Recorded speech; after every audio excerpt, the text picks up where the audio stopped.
Réconcilier passivité et action. Le paradoxe stoïcien de la présence engagée.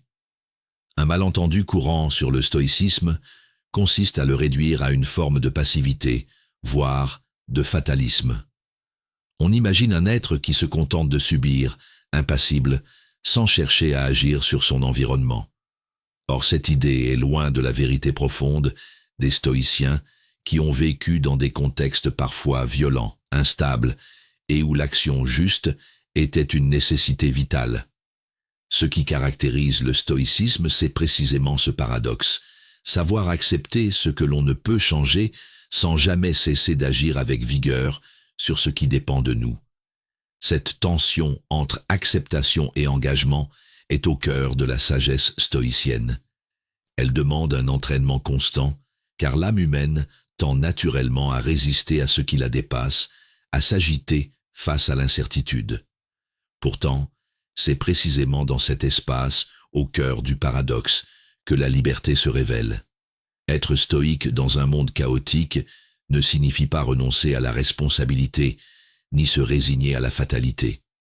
Cela signifie d'abord distinguer avec une acuité implacable ce qui relève de notre pouvoir, nos pensées, nos choix, nos efforts, et ce qui ne relève pas de nous, le jugement des autres, les catastrophes, la mort. Mais au-delà de cette distinction, c'est surtout apprendre à conjuguer action et acceptation, à ne pas opposer ces attitudes, mais à les faire coexister. Cela demande un courage rare, car il faut sans cesse affronter l'angoisse née du conflit entre ce que l'on veut changer et ce qui reste immuable. Cette danse subtile, presque alchimique, entre la passivité et l'activité, constitue une pratique spirituelle profonde, où la paix intérieure naît, non d'un déni du réel, mais d'un engagement lucide et humble dans l'épreuve. Les stoïciens nous invitent ainsi à considérer la vie comme une rivière dont on ne peut changer le cours, mais où l'on peut apprendre à naviguer avec maîtrise, sans s'épuiser à vouloir contre-courant.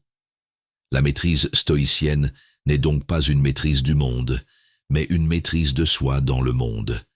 C'est un art qui dépasse la simple sagesse intellectuelle.